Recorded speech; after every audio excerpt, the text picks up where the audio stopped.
সোহেল ভাই কেমন আছেন? ওয়ালাইকুম আসসালাম ভাই আলহামদুলিল্লাহ কেমন আছেন ভাই? কেমন আছে লেক্সা তো আবার তো এই গতকালকে এই পরশুদিন দিয়েছিলাম, আজকে শেষ দিন। কেউ যদি নিতে চায় ইনশাআল্লাহ আসতে পারে, সমস্যা নাই। আর এই যে আঙ্কুর যে আসছে এখন নিউ আঙ্কুর, এখন এটা কেমন দাম?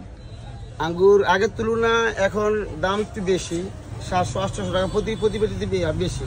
আগে তো আঙ্গুর বিক্রি গেছে 350 টাকা, 380 টাকা, 400 টাকা। এখন হয়ে গেছে আপনার 480 টাকা, এই 450 টাকা। আঙ্গুর দাম একটু এই যে চড়া। এখন কাস্টমার জিজ্ঞাসা করবে দাম বেশি নেন না কম নেন?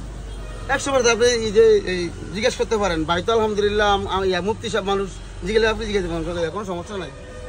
আসসালামু আলাইকুম ভাইজান। ওয়ালাইকুম আসসালাম রাহমাতুল্লাহ।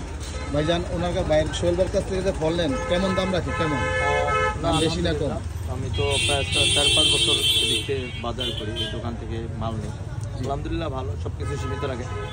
বাকি ওনার কাছে একটা নীতি হলো যে জিনিসটা খারাপ এটা বলবে যে এটা নিয়েন না, এটা আমার কাছে খুব ভালো লাগে। ভাই বলে দেয়? হ্যাঁ, এটা উনি বলে দেয় যে এই জিনিসটা খারাপ, এটা নিয়েন না, এটা ভালো আছে বা বাদ রাখে। এই জিনিসটা আলহামদুলিল্লাহ ওনারা বুঝতে পারছি। বা বেচা কেনার যে দামগুলো অন্যান্য জায়গাতে আমি যে মানে বাছাই করছি হিসাবে অনেক ভালো আলহামদুলিল্লাহ। ইনশাআল্লাহ তাহলে খারাপটা দেয় না, ভালোটা আপনাদেরকে দেয়। হ্যাঁ, দামটা সঠিকভাবে রাখে। আবার অন্যান্য জায়গায় যে ফল পাওয়া যায় না, দেখা যাচ্ছে ওই ফলগুলো এই ধরনের মৌসুম ছাড়াও পাওয়া যায় আলহামদুলিল্লাহ ভালো। যাক বলে আলহামদুলিল্লাহ তারা আপনাদেরকে ভালো খাবার দিয়ে উনি ইয়ে করে। আলহামদুলিল্লাহ ইনশাআল্লাহ।